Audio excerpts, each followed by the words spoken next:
Thank you, Gil.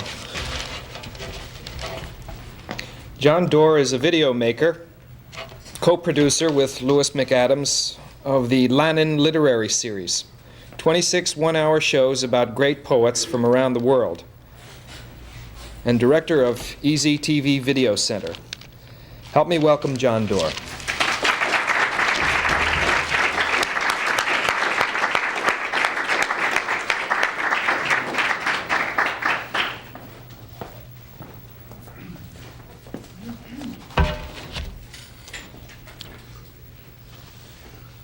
Living with AIDS, living with Band-Aids, patch, patch, patch, living with each new complication that may hatch, hatch, hatch. Goodbye to my T cells, I don't need you anymore. Hello to prophylactic wonder drugs, lots of pills to stem my rotting core, thanks to modern medication via the drug underground.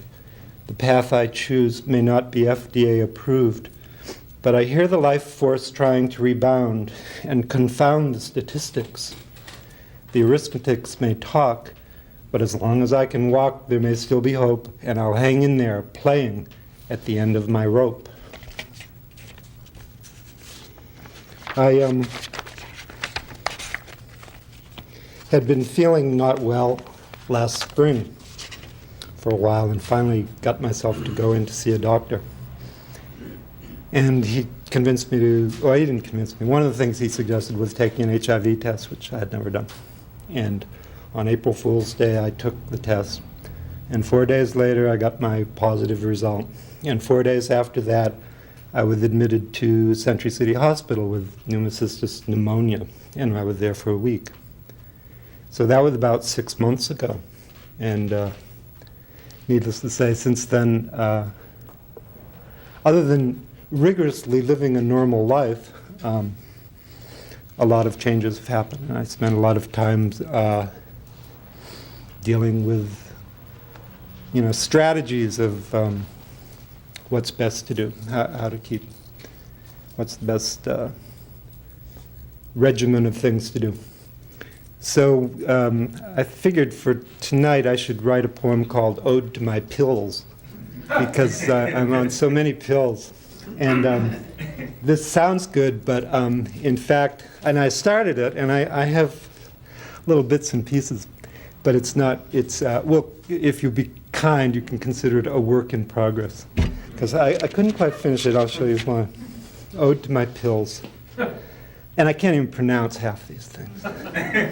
Zidovudine, or Retrovir, or AZT, this one is cleared by the FDA to make my days extended, combined with DDC, 2,3-dioxetidine, not FDA approved, but highly recommended.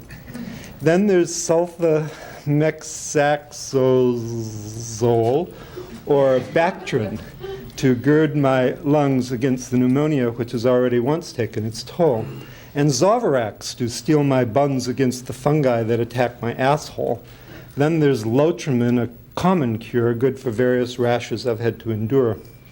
When thrush my tongue and throat encroaches, I suck on tasty Mycelex troches. All right, here's the next disjointed piece here. I also am no stranger to pentamidine. Intravenous, it saved me from the dread extreme of pneumocystis pneumonia during a 1-week hospital stay.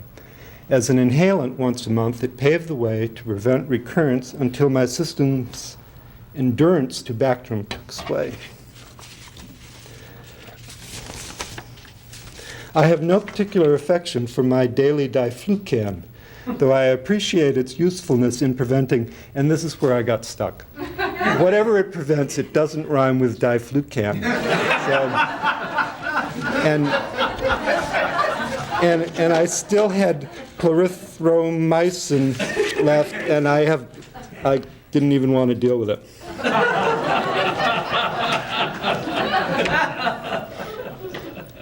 So during the 6 months, needless to say, I've turned to poetry several times, but I think it's like, I'm afraid more like what they say about political poetry. Like, I've looked back through what I've written in that interim to see what was of interest.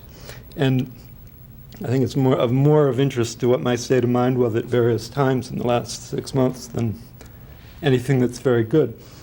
I'll read a couple of those later. But, well, anyway. So, but instead, so what I'm going to do is go back and read a few things from the past year, some that are before and some that are after. I've always been interested in, what's life, what's death, these questions anyway, so I'm no stranger to thinking about these things. This one is back from July 1990. It's called It's a Deal. And when you are a corpse, all crowded in a box, I will ask you once again to tell me your real name. And if you answer true, as corpses cannot do, it will set you free, and then you can be me, finally. I have no idea what that means, but it amused me. Another one, March 1990, that's even longer ago. Millennium Fervor, thinking about the year 2000. The alien spaceships are about to arrive. The miracle is we're still alive to see them, to free them from their illusion of transcendence. That amused me too. All right, here's one that's not so amusing. This one's really bitter. I'm surprised I'm reading it. This was beginning of January. And I've often used poetry as, I try to be a very positive person to give vent to the other side. We move up in the world via a series of defeats until we win for all the wrong reasons, and thank those who let us get away with our transgressions, and forget those who helped us do our best work. Just a little sour grapes about something that was on my mind at the time. All right, January 1990. So this is back still. This one I'm only reading because I like the last 2 lines, which really have nothing to do with the rest of it. But I didn't feel I could just read the last 2 lines. Time is worth a lot. Timelessness is priceless. Heaven is a matter of differing opinions. As I survey our dominions, I'm entwined but not enshrined. The secret of life is to be kind, of one kind, blind not to our virtues. We are sometimes what we eschew. And the last 2 lines. I wish I had $1 million for every moment I was deeply in love. Theoretically, that could be a lot, Well, all right. Now these start the ones after the diagnosis. So they start dealing with, as I say, as I look at them now, they just seem to be more therapy than anything else. Turn off the kitchen sink, please. Turn on a new life. Turn to the right with what you've got left. Turn toward the sun, but remember to wear a hat. Turn to the old-time religion? No, I don't think I'll do that. Turn to groups for sharing? No, I'll just pop another pill. I'll turn to the great God medical science. I really have no other choice or hope. You have my full compliance. God grant me enough rope to hang in there until a cure for AIDS is found.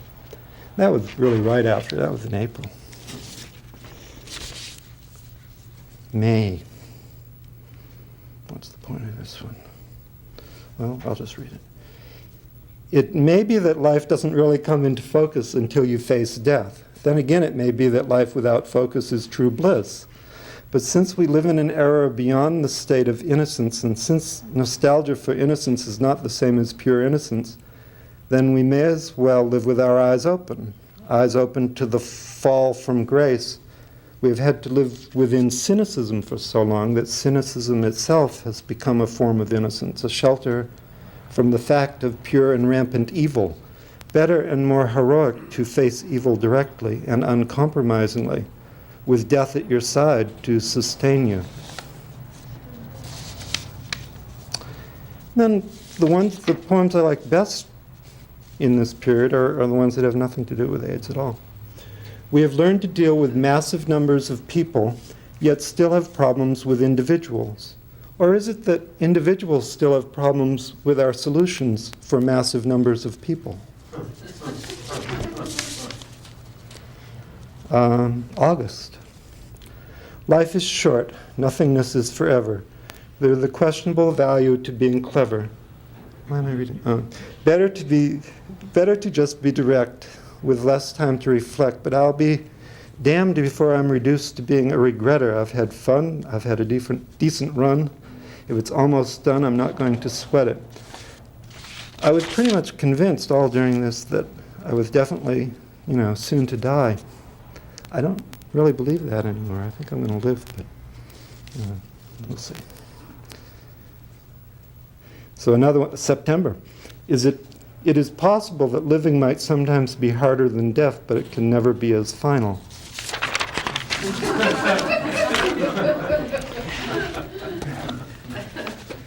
So, my negative side. I'm going to go back and read, the last 4 poems I'm going to read are from, this one goes back to 79. Sometimes I just really, like a bad day, and, I'd taken some drug or something, and would sit down and just think, well, I'm just going to be a bad boy. This is June 79. I'd like to comment today on the nothingness of being. I see no reason not to. Nothing and nobody nowhere is what this is all about. Nothing and nobody and nowhere. Get it? Don't bother asking, there's nothing to get. Nothing for nobody nowhere, especially here, now, for you. Dig it, get lost, get fucked, get out of my sight, take a long leap, go directly to jail. Fuck you and all your ancestors. Civilization is dead and never should have been born. It's that sort of day. But other days I was a little more up than that. And this is one I sent to a younger relative because she was very oppressed by her parents. Every child should be told, baby, it's your garden. Please come and play in it. Make your own rules. They're the only ones that count. Be aware that there's a there out there and a reason to keep a foot of it. Don't be hasty, but be bold. Take a hold and move along with it. Now's the garden, now and then. Lucid moments, limpid skies, friendly faces, open eyes. Live your garden, make it grow. Keep at peace with what you know. Learn to reap and learn to sow. The purpose of life is life. The reason for the game is to play it. The point of having words is to say it. The role of consciousness is to be aware. The case for emotions is to care. The sense of being is to be there. Mysteries are the attraction of the unknown. The future is for those who look into it. The present is the present for us all. The past shows us the way that we got into it. The tumble is the dance into the fall. Who do we call? What is our calling? Are we falling, breathless falling, into voids within voids within voids? Grab my hand now, pull me back, kiss my lips, ask me to stay, and rest a while with you a moment.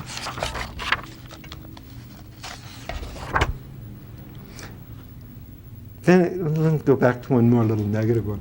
This was December 1980, and Reagan had been elected, and I think, it didn't seem like a good time. This one's called Small Stands Against the Chaos. Bare and barely seen, silent in the noise, calling out to nothingness, mystified by non-answers, saddened by the chaos, by the baseness of it all. Small hopes and lesser victories poised against negation, legislating tears after the fact, contemplating what has been done, what can be done, what can't.